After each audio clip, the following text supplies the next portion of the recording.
여호야김 왕 3년째 되는 해, 그때가 주전 605년인데 바벨론 왕 느부갓네살 왕이 유다를 침공하죠. 그때는 유다가 586년에 망했기 때문에 완전히 멸망하기 한 20년 전쯤이에요. 그때 느부갓네살 왕이 쳐들어왔을 때 유다는 너무나도 무력했어요. 유다의 등불이 거의 꺼지기 직전이었기 때문에 전혀 힘이 없는 상태에서 성전에 있는 그릇들이 바벨론으로 다 옮겨졌다, 이렇게 되어 있었죠. 하나님이 유다를 버리셨는가? 바벨론의 신이 이스라엘의 여호와 하나님보다 더 강한가? 이런 의구심을 품을 수 있는 그 상황에서 성경은 정확하게 이 일이 어디서부터 기인했고 왜 일어났는지를 우리에게 잘 가르쳐주고 있습니다. 2절 보니까요, 주께서 유다왕 여호야김과 하나님의 전 그릇 얼마를 그의 손에 넘기심에, 이렇게 돼 있었죠. 주께서 넘기심에, 하나님이 그들을 버리셔서도 아니고 하나님이 약해서도 아니고 바벨론이 강해서도 아니며 어쩌다가 우연히 이런 일들이 일어난 것이 아니라 하나님이 하셨다라는 것입니다. 하나님이 넘겨주셨다. 하나님은 여전히 그 모든 일들을 통치하시는 살아계신 하나님이시다라는 뜻이에요. 하나님이 하셨다라는 뜻이에요. 여러분, 요사이 기독교에 대한 이야기들을 들을 때 밝고 소망적이고 긍정적인 이야기는 그렇게 많지 않습니다.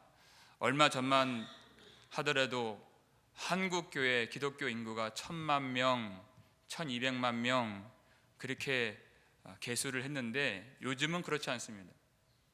많이 잡아야 800명, 800만 명, 600만 명, 그중 상당수는 소위 가나안 성도, 이렇게 되는, 불과 몇 년 사이에요. 10년도 안 돼서 이 팬데믹 이후에 아주 약해져가는 그런 기독교의 모습을 우리가 지금 볼 수 있습니다. 여러분, 이때 낭망하지 말라는 것입니다. 이 배후에서 모든 일들을 통치하시는 분은 우리 하나님이시다라는 것이에요. 하나님은 그 수치와 멸망 속에서도 당신의 일을 완전하게 이루어 가시는 모든 만물의 주인이시다. 수치와 멸망 속에서 영광의 역사를 이루어 가시는 전능하신 하나님이시다라는 것이에요.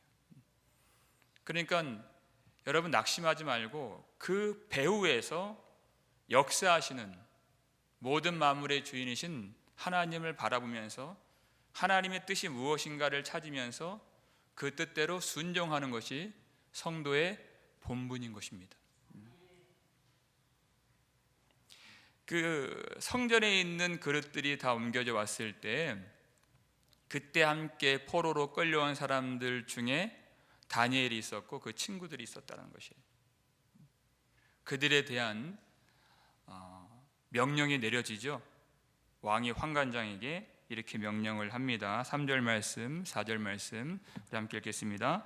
왕이 환관장 아스브나스에게 말하여 이스라엘 자손 중에서 왕족과 귀족 몇 사람, 곧 흠이 없고 용모가 아름다우며 모든 지혜를 통찰하며 지식에 통달하며 학문에 익숙하여 왕궁에 설 만한 소년을 데려오게 하였고 그들에게 갈대아 사람의 학문과 언어를 가르치게 하였고. 아멘. 이스라엘 자손들 중에서 귀족 그리고 왕족들의 자손, 그들에게 바벨론의 모든 학문과 언어를 가르치게 하고 문화를 가르치게 해서 이제 바벨론 왕을 섬기게 하는 것이죠. 훈련을 받게 했다. 그 피정복민 중에서 유능한 사람들을 일꾼으로 세우면 그 왕이 자신의 통치를 더 공고히 할 수 있기 때문에 이런 일들을 하는 것입니다. 그런데 흠이 없는 사람, 신체적으로나 정신적으로나 흠이 없고 그 몸에 결함이나 장애나 어떤 상처가 전혀 없는, 흠이 없는 사람, 아무나 될 수가 없는 것이에요. 용모가 아름다우며 이렇게 돼 있어요. 아름다운 사람. 저 같은 사람은 되겠어요, 안 되겠어요? 바로 탈락이에요. 용모가 아름다움. 여러분, 성경에도 용모가 아름답다는 표현들이 많이 나옵니다. 다윗이 그렇고 또 요셉이 그렇고 흠이 없다. 이런 표현들은요, 사실 하나님께 바쳐진 사람들의 조건이에요. 흠이 없다, 제사장의 조건이에요. 용모가 아름답다, 다윗이 그랬죠. 하나님의 일꾼, 하나님의 통치자, 하나님의 백성의 아름다운 모습을 표현한 그런 대목이에요. 그런데 지금 누구를 섬기라고 지금 발탁이 되는 장면입니까? 느부갓네살 왕을 섬기라고 하는 거죠. 그리고 그 지혜, 지식, 학문, 그 분야에서 탁월한 재능과 식견, 능력을 갖고 있는 사람들. 여러분, 성경은 지혜가 그냥 온다 이렇게 말씀하지 않습니다. 여호와를 경외하는 것이 지혜의 근본이거늘 이렇게 되어 있어요. 하나님이 주신다는 거예요.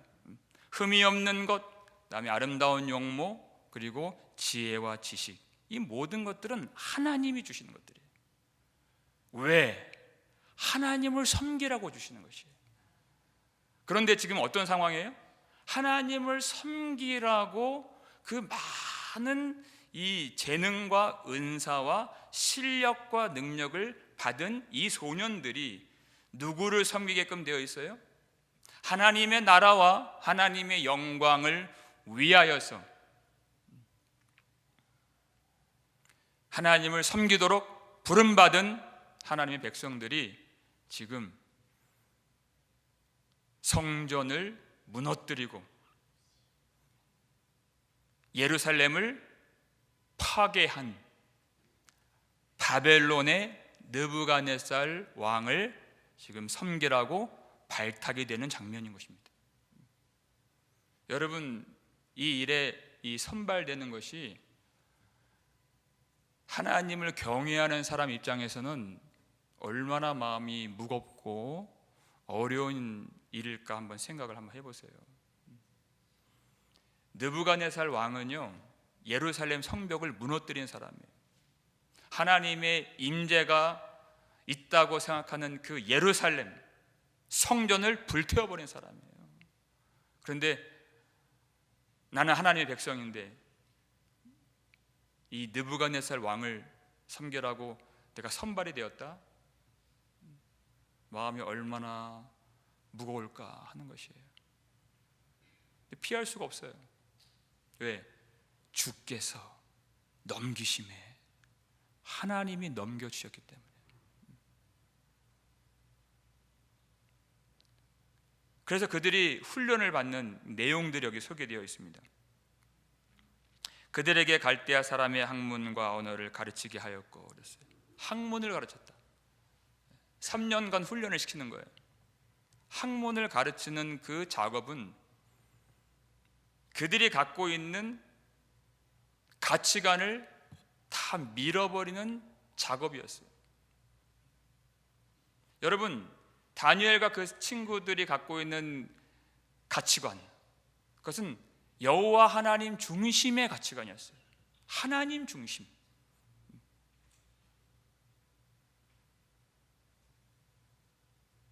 태초에 하나님이 천지를 창조하시니라. 이게 출발이죠. 이게 시작이에요. 하나님이 선재하시는 분이시다. 먼저 계시는 분이시다.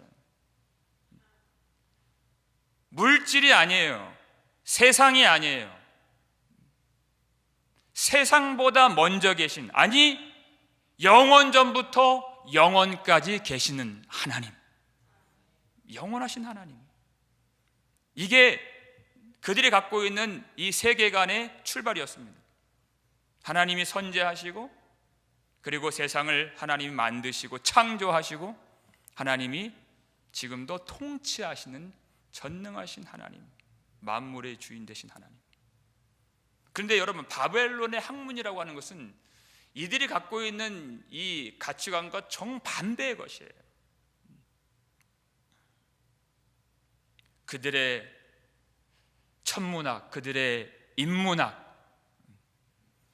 그들의 수학과 과학과 기하학과 건축술, 이런 것들을 배워요. 근데 그 뿌리가 전혀 다른 세계관이에요. 갈대아 사람들의 학문을 가르쳤다. 갈대아가 어딘가? 메소포타미아 그 남부, 세계에서 가장 오래되고 발전된 문명이죠. 거기서 어떤 일이 있었습니까? 바벨탑 사건이 있었던 그 지역이에요. 여러분, 바벨탑은 우리가 탑, 그러니까 무슨 이렇게 뾰족하게 이렇게 세워진 탑을 우리 연상하기 쉬운데 그렇지 않습니다. 바벨성, 이게 더 어울리는 표현이에요. 아니면 성전과 같은 그런 모양이었습니다. 창세기 11장 4절을 보실까요? 함께 읽겠습니다. 또 말하되, 자, 성읍과 탑을 건설하여 그 탑 꼭대기를 하늘에 닿게 하여 우리 이름을 내고 온 지면에 흩어짐을 면하자 하였더니. 아멘. 이 사람들이 바벨탑을 지을 때 이건 그냥 이게 뾰족한 탑이 아니에요. 성읍과 탑을 건설해요. 거대한 성읍이었어요. 성이자 성전 같은 그런 탑이었어요. 그런데 이들의 가치관이 어디 있습니까? 자, 이것을 하늘에 닿게 하여 우리의 이름을 내고 온 지면에 흩어짐을 면하자. 이게 그들의 가치관의 뿌리예요. 우리의 이름을 내는 것, 인간의 이름을 자랑하고, 그리고 우리의 힘으로, 우리의 능력으로, 우리의 지혜로 하늘에 닿게 하자. 우리가 만들자. 이게 세상적 가치관의 뿌리인 것입니다. 소위 인본주의라고 말할 수 있는 것이죠. 다니엘과 세 친구들이 갖고 있는 이 가치관의 뿌리는 하나님 중심이었어요. 하나님이 만드시는, 하나님이 주인 되시고, 하나님이 통치하시고, 하나님이 영광을 받으시는. 그런데 이 갈대아 사람들의 가치관의 뿌리는 우리가 우리의 이름을 위하여 우리가 만들자. 우리가 하늘 꼭대기에 닿아서 우리가 하나님이 되자 하는 그 가치관이었어요. 이 두 세계관이 충돌을 일으키는 거예요. 근데 다니엘과 그 세 친구들이 그 바벨론을 섬겨야 했고, 그 바벨론 왕을 섬겨야 했다는 것입니다. 그래서 언어를 배우죠. 여러분, 하나님은 당신을 말씀으로 계시하시는 분이세요. 이 언어라고 하는 것은 하나님을 알 수 있는 아주 중요한 도구이자 매개체예요. 바벨론의 언어에는 여호와 하나님이 없습니다. 이 언어를 배운다는 것은 아주 중요한 내용이 될 수 있어요. 거기는 유일신이라고 하는 사상이나 그런 개념이 없어요. 하나님은 유일하신 참 하나님이십니다. 그분이 여호와세요. 근데 이방 나라에는 유일신이라고 하는 개념 자체가 없어요. 그냥 신들 중에 하나예요. 여러분, 이스라엘 사람들에게 여호와라고 하는 이름과 그 개념은 지극히 거룩하시고, 그리고 지극히 경외함을 받으시는 분이세요. 그런데 이방 사람들에게 신들이란 전혀 그런 개념이 아니에요. 그저 세속적인, 그리고 열등한, 하나님과 전혀 다른, 왜? 인간의 창작물이기 때문에 그렇습니다. 그게 우상이죠. 거짓된 신이기 때문에 그래요. 그러니까 그 언어를 배운다는 것은 하나님을 잊어버리기 아주 쉬운 조건 속에 들어간다는 의미가 되는 것입니다. 여러분, 우리 아이들이 지금 이 세상에서 교육을 받고 있는데, 여러분 그 교육의 내용을 들여다보면 그 뿌리가 있습니다. 하나님을 제거하려고 하는 그 시도가 있다는 것이에요. 그 속에 하나님의 창조, 하나님의 만드심을 배격하고 부정하죠. 그게 세상의 교육이에요. 아이들에게, 아주 나이 어린 10살도 안 된 아이들에게 묻습니다. 너는 남자가 되고 싶니? 여자가 되고 싶니? 지금 그 일이 벌어지고 있습니다. 여자든 남자아이든 너는 남자랑 결혼할래? 여자랑 결혼할래? 네가 선택할 수 있단다 라고 가르치고 강요하고 쇠뇌시켜서 하나님의 절대 진리와 권위와 창조의 질서를 배격하고 대적하는 그런 이 세상 한복판을 우리가 살고 있다라는 것이에요. 놀라운 것은 다니엘과 세 친구가, 여러분 그들은 자신들의 목숨을 하나님을 위해서 바치기를 주저하지 않았던 사람들이죠. 죽으면 죽으리이다 하는 사람들이에요. 그런데 이러한 학문과 교육과 훈련을 다 받아들였다는 것입니다. 이게 놀라운 거예요. 받아들였다. 거부하지 않고 다 수용했다는 것이. 더 놀라운 것은 여러분 1장 17절을 보세요. 성경책으로 한번 보실 텐데요. 1장 17절 함께 읽겠습니다. 하나님이 이 네 소년에게 학문을 주시고 모든 서적을 깨닫게 하시고 지혜를 주셨으니 다니엘은 또 모든 환상과 꿈을 깨달아 알더라. 아멘. 하나님이 학문을 주시고 그랬어요. 여러분, 이 학문은 당연히 신학이 아닙니다. 바벨론에서 가르치는 그 학문을 하나님이 깨닫게 하셨다. 깨닫게 하셨다. 잘 보세요. 모든 서적을 깨닫게 하시고, 여러분 이것은 성경책이 아니에요. 신학 서적이 아니에요. 경건 서적이 아니에요. 모든 과학과 철학과 인문학이 담겨 있는 그런 서적을 누가요? 하나님이 깨닫게 하시고 하나님이 지혜를 주셨다는 것이에요. 바벨론 사람들의 그 학문을 하나님이 알게 하셔서 그 속에서 참 진리를 더욱더 깨닫게 하시고, 그리고 하나님을 향한 그 믿음을 하나님이 지켜주셨다는 것이에요. 여러분, 우리 아이들이 이 세상에서 진화론을 배울 때, 하나님을 대적하는 것을 그들이 교육받을 때, 여러분 하나님이 지혜를 주시면 그 속에서 더욱더 진리를 깨닫게 만들어 주신다는 것입니다. 믿음을 지켜주신다는 것이에요. 그것 때문에 흔들리거나 오염되거나 넘어지지 않도록 당신의 백성들을 지켜주시고, 세상의 지혜가 아니라 하나님이 주시는 지혜예요. 이것은 위로부터 내려온 지혜로서 그 백성들을 지켜주신다. 문제는 세상이 악한 것이 아니라 우리가 우리 아이들을 교육시킬 때 정말 하나님께로부터 내려오는 그 생명의 말씀, 복음의 진리를 온전하게 그 심령에 잘 박힌 목과 같이 우리가 심어주고 있는가가 관건이라는 것입니다. 세상이 악한 것을 두려워하지 말고 우리 자신을 돌아보자는 것이에요. 점검하자는 것이에요. 진리가 바로 박혀있는, 심어져 있는 그 백성은 절대 그 어둠 가운데에서 넘어지는 법이 없다는 것입니다. 아이들 교육만 말하는 것이 아니에요. 우리도 마찬가지인 것입니다. 히브리서 2장 1절 말씀인데요, 읽겠습니다.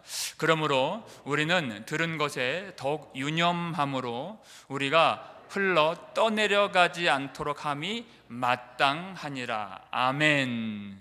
말씀을 듣는 것은 참 중요한데 그 말씀을 어떻게 하라 그랬어요? 들은 것에 더욱 유념함으로 우리가 흘러 떠내려가지 않도록 함이 마땅하니라.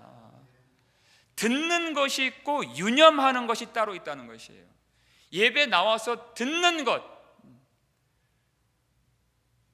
그것을 넘어서 더 나아가서 그 말씀을 이 예배가 끝난 이후에, 기도를 다 마친 이후에 우리가 이제 집에 돌아가는 과정에서, 집에서 생활할 때 그 말씀을 마음속에 깊이 각인시키는 것입니다. 말씀을 붙드는 것이에요. 바다의 배가 이 정박하기를 원할 때 닻을 내립니다. 그 무거운 닻을 내려야 바람이 불거나 파도가 일어나도 흘러 떠내려가지 않는 거예요. 우리가 말씀을 받을 때 믿음의 닻을 내려야 된다는 것입니다. 믿음의 닻을 내리는 거예요. 이건 듣는 것과 별개의 일이에요. 습관적으로 우리가 예배 나와서 들을 수 있습니다. 그러나 그 말씀을 마음에 새기고 믿음과 결부시키는 일이 반드시 필요하다는 것이에요. 왜? 흘러 떠내려가지 않도록. 닻을 내리지 않는 배는 어느 순간 저 멀리 떠내려가요. 우리의 영혼이 그렇게 되지 않도록 말씀을 받을 때 믿음의 뿌리가 내려지게 하라. 씨 뿌리는 비유를 보면 마태복음 13장 19절인데 악한 자가 와서 마음에 뿌려진 것을 빼앗아가나니라. 말씀을 들었다는 거예요. 근데 마귀가 하는 일이 뭐예요? 악한 자가 와서 마음에 뿌려진 씨에, 근데 뿌리를 내리지는 못했어요. 그것을 빼앗아간다. 그건 들으나 마나한 신앙인 거죠. 예배 참석은 잘해요. 근데 뿌리를 내리질 않아요. 집에 돌아가면 똑같아요. 말씀을 안 들었던 상태하고 똑같아지는 거예요. 그것이 길가에 뿌려진 씨라는 것입니다. 길가와 같은 사람이라는 것이에요. 믿음의 뿌리를 내리지 않는 거예요. 말씀을 유념함으로 붙들지 않는 거예요. 제가 몇 주 전에도 그런 우연히 통화를 하다가 그분의 그런 고백을 들었는데, 주일 설교를요, 어떤 거는 10번씩 듣고 어떤 건 20번씩 들으신다는 거예요. 그분의 방식인 것입니다. 그분이 말씀을 유념하는 방식이에요. 왜? 흘러 떠내려가지 않도록 하려고. 우리가 말씀을 붙잡지 않으면 이 험하고 어그러진 세상 속에서 그 말씀이 금방 휘발돼요. 그냥 듣지 않았던 상태하고 똑같아지는 거예요. 그렇게 되지 않도록 하나님은 그분에게 5번, 10번, 20번 들을 때 새로운 은혜 계속해서 부어주시는 거예요. 왜? 말씀을 사모하는 자이기 때문에.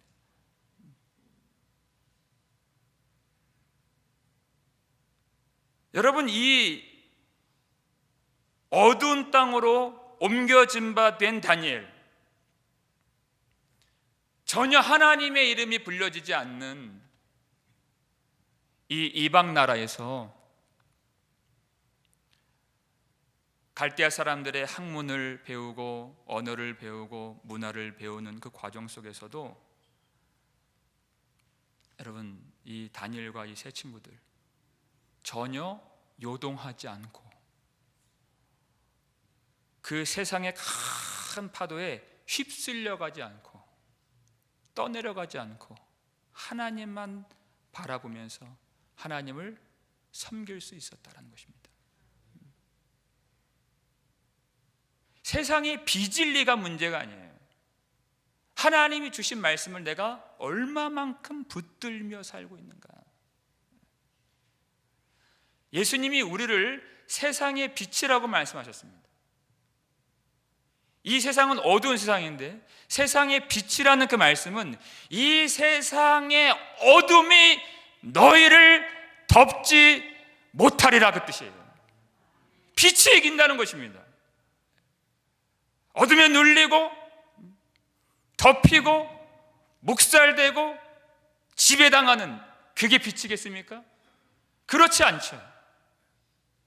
세상은 어둡지만 전혀 빛이 발해주는 것은 전혀 흔들림이 없어요.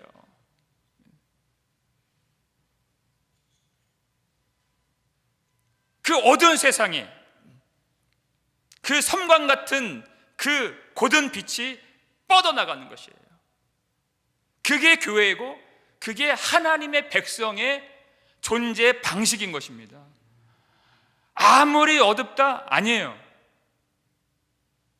빛이 이기는 것입니다. 빛이 비치면 어둠이 물러가죠. 어둠이 빛을 뒤덮는 게 아니라 그게 교회라는 것입니다.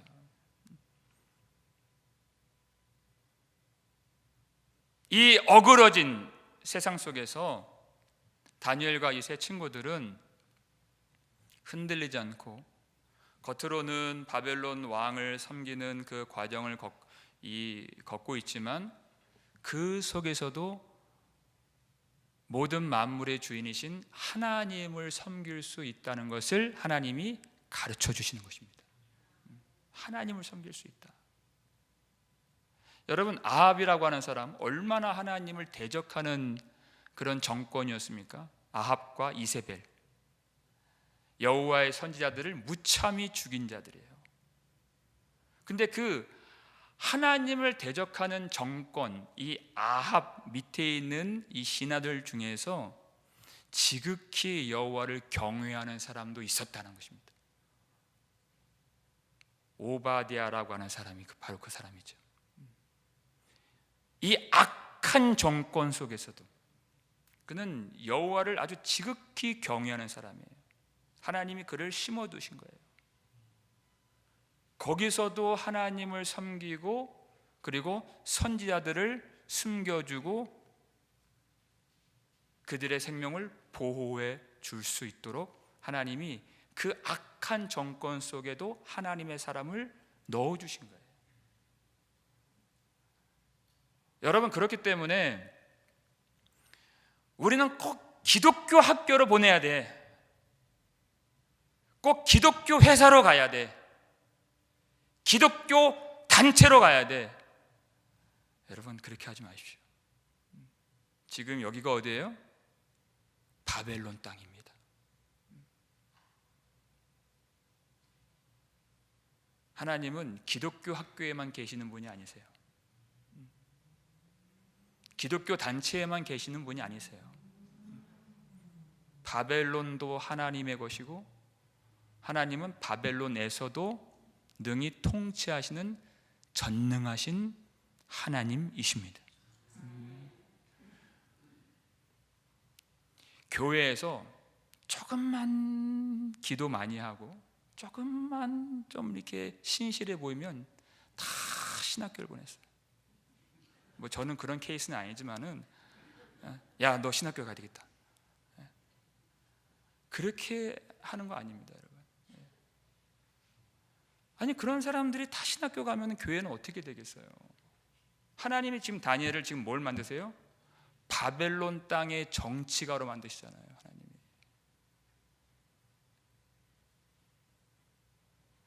거기서 많은 손해, 많은 박해, 많은 어려움이 있다 할지라도 하나님이 그를 통해서 얼마나 큰 역사를 이루어 가십니까?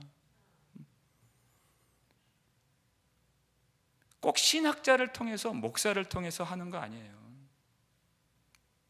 세상 속에서 그리스도인을 통해서 하나님 일하신다. 그리스도인을 통해서, 성도를 통해서. 성도라는 이름이 얼마나 위대한지를 우리는 알아야 되는 것입니다.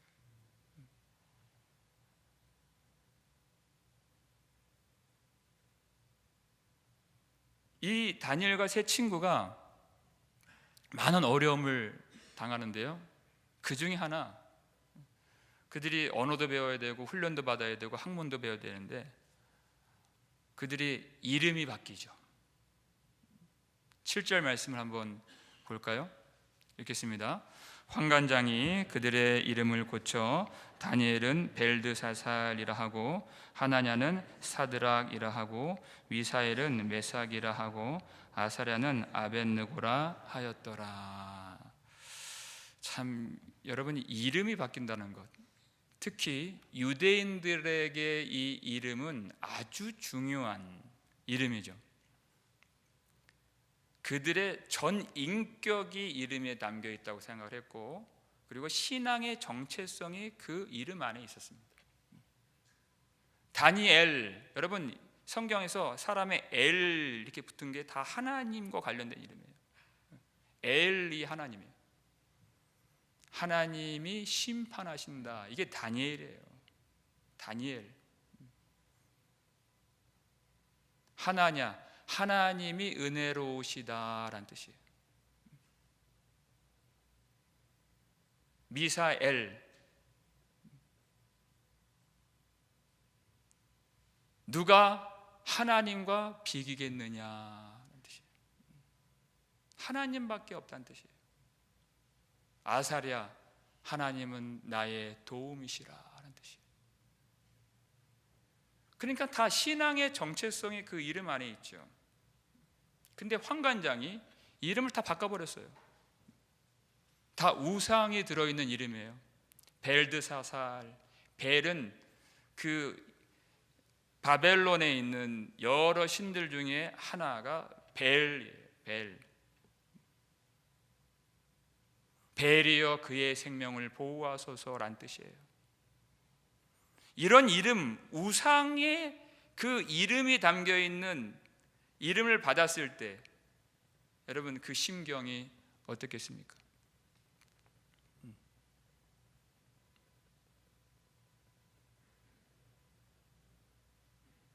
메삭, 원래 이름은 누가 하나님과 비기겠느냐라는 뜻이었어요. 근데 아쿠라고 하는 또 다른 신이 있는데 누가 아쿠와 비기겠느냐로 바꿔버렸어요, 이름을. 아벳느고, 너는 느고라는 신의 종이다라는 뜻이에요. 얼마나 불쾌하고 수치스럽고 탐탁지 않고 갖고 싶지 않은 이름입니까? 그런데 다니엘과 이 세 친구가 하나님을 위해서 목숨도 바칠 수 있는 그 사람들이 그 이름을 그대로 받아들였다. 그대로 받아들였다. 신기한 장면이 아닐 수 없는 것입니다. 왜냐하면 그들이 하나님을 알았기 때문에 그렇습니다. 사람들이 아무리 나를 뭐라고 부른다 할지라도 하나님이 나의 이름을 아시고,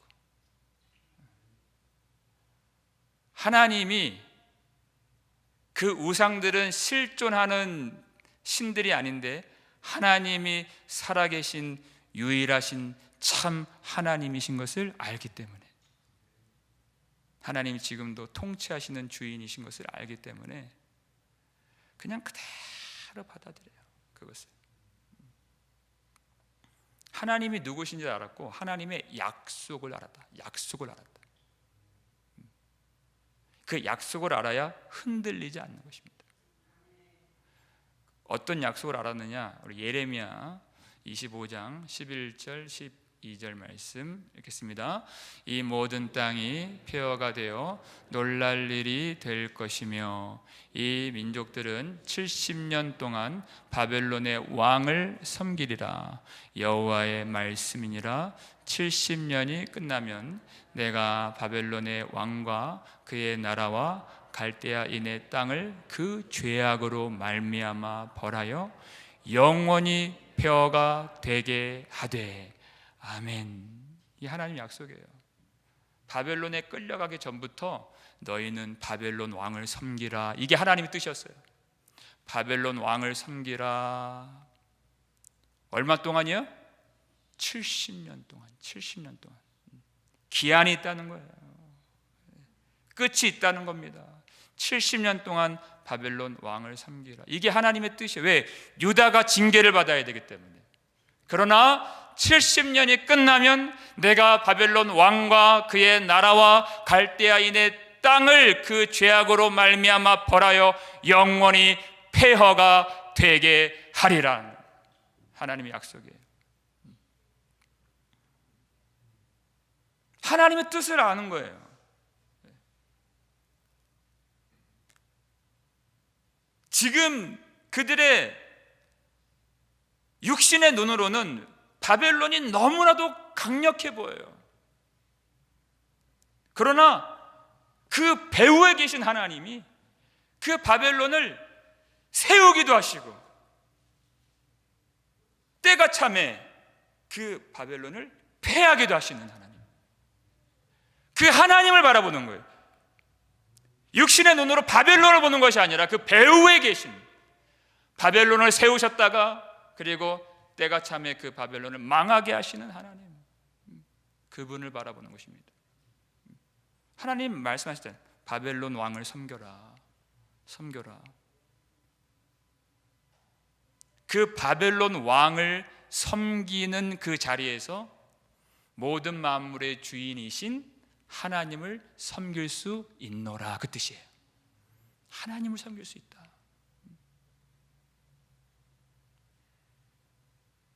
나라는 빼앗길 수 있어요. 여러분, 이들은 성전이 불타버리고 나라가 빼앗기고 이방 나라로 옮겨진 바 된 포로 생활을 하고 있는 거예요. 나라는 빼앗길 수 있어요. 그러나 하나님의 나라는 영원히 빼앗기지 아니하리라는 것이. 내 일은 빼앗길 수 있어요. 그러나 내 안에 계신 우리 여호와 하나님의 이름은 영원히 빼앗기지 아니하리라 하는 것입니다. 여러분, 우리도 마찬가지예요. 한순간 예배 처소를 잃을 수도 있습니다. 우리 팬데믹 경험해 봤잖아요. 한순간이에요.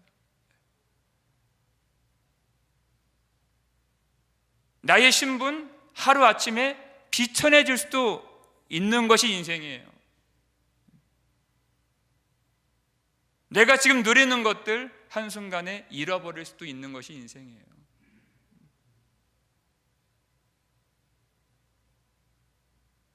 요즘 계속 듣는 이 소식이 뭐냐면, 목사님, 제가 다시 큰 병에 걸렸습니다. 암이 재발했습니다. 이런 소식들 많이 들어요.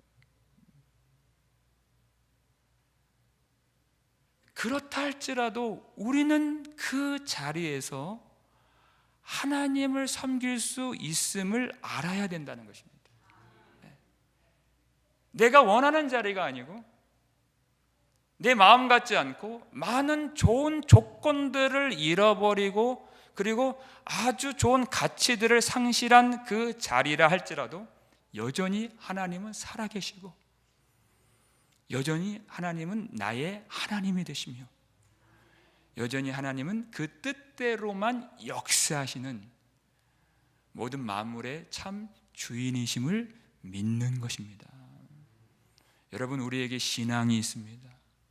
우리에게 있는 신앙은 좋은 조건 속에서 아름다운 상황 속에서만 빛을 발하는 신앙이 아닌 것입니다. 역류하는 세상, 어두운 세상, 어그러진 세상 속에서 더욱 빛을 발하는 주님이 우리에게 주신 신앙인 줄로 믿으시길 바랍니다. 교회가 앞으로 어떻게 될까 두려워하지 마십시오. 이 교회는 주님의 것입니다. 주님의 몸입니다.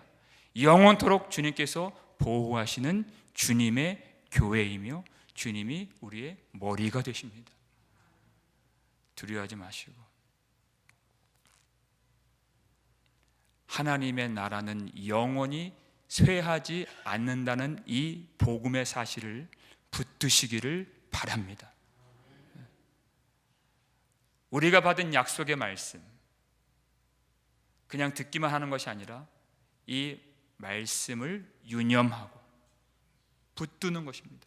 마음에 새기고 믿음의 뿌리를 내리면서 하나님이 누구이신가, 하나님의 약속이 무엇인가, 지금 우리 한국을 봐도 미국을 봐도 이 세상을 봐도 마음 편할 곳이 없는 이런 상황 속에서 그 상황을 보고 낭망에 빠지는 것이 아니라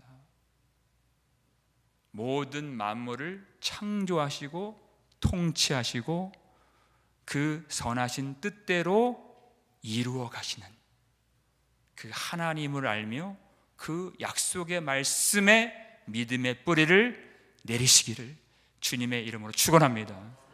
그리하여 우리 하나님께서 오늘도 역사해 주시고 우리와 함께 하시며 우리를 통하여서 놀라운 이 세계 열방을 돌아오게 하는 이 세상 속에 사는 참 거룩한 주의 백성으로 사시기를 주님의 이름으로 축원합니다.